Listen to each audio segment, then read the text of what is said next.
بسم اللہ الرحمن الرحیم احب الاعمال الى اللہ تعالی ادومها وان قل، رواہ مسلم۔ حضور نبی کریم صلی اللہ علیہ وسلم کا ارشاد مبارک ہے کہ اللہ کو وہ عمل بہت زیادہ پسند اور محبوب ہے جو تھوڑا ہو لیکن اس پر ہمیشگی کی جائے، وہ عمل رب تعالی کے ہاں بہت زیادہ مقبول ہے۔ اس حدیث مبارک سے ہمیں حضور نبی کریم صلی اللہ علیہ وسلم کا یہ ارشاد مبارک سمجھ آتا ہے کہ نیک عمل کوئی بھی کیا جائے، اس پر ہمیشگی کی جائے، اس پر ہمیشہ اور پختگی کی جائے تو وہ اللہ کے ہاں بڑا مقام اور محبوب کا درجہ رکھتا ہے۔ یعنی ایک انسان کوئی نیک عمل کرتا ہے، ایک دن تو وہ بڑھ چڑھ کے وہ عمل کر لیتا ہے، پھر دوسرے دن یہ نوبت آتی ہے کہ جو اس کے ذمے فرائض، جو اس کے ذمے لازم چیزیں ہیں وہ ان کو بھی چھوڑ دیتا ہے۔ تو اللہ کے نبی کریم صلی اللہ علیہ وسلم نے فرمایا کہ نیک عمل کوئی بھی کرو،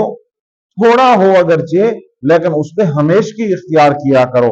یہ نہیں کہ ایک دن کھڑے ہو کر آپ 100 نفل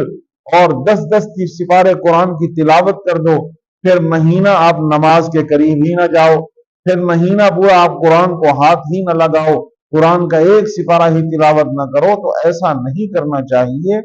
نیک عمل اگرچہ تھوڑا ہو، اس پہ ہمیشگی ہو،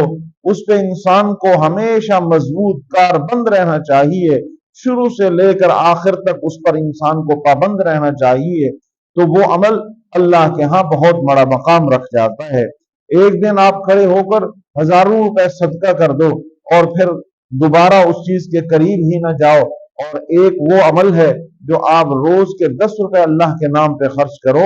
اور ہمیشہ کرتے رہو، تو وہ اللہ کے ہاں بہت بڑا مقام رکھ جاتا ہے۔ تو اس حدیث مبارک سے جو ہمیں درس اور سبق مل رہا ہے یہی ہے کہ ہم نیک عمل کوئی بھی کریں، چاہے وہ تھوڑا ہو چاہے وہ زیادہ ہو، اس پر ہمیشگی ہونی چاہیے۔ اس پر یہ نہیں کہ ایک دن کیا پھر ہفتہ مہینہ اس کے قریب ہی نہ جائے، نہ،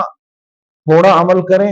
نیکی کا تھوڑا عمل کریں، اس پر ہمیشگی اختیار کریں، وہ اللہ کے ہاں بڑا محبوب اور بڑا اللہ کے ہاں مقام رکھتا ہے وہ عمل۔ تو اس لیے ہمیں ہر نیکی کا عمل چاہے وہ تھوڑا ہو یا زیادہ ہو، ہمیشگی والا عمل کرنا چاہیے کہ ہم اس پر ہمیشہ کاربند رہیں۔ اللہ ہمیں نیک عمل اگرچہ وہ تھوڑا ہو اس پر ہمیشہ قائم رہنے کی توفیق عطا فرمائے۔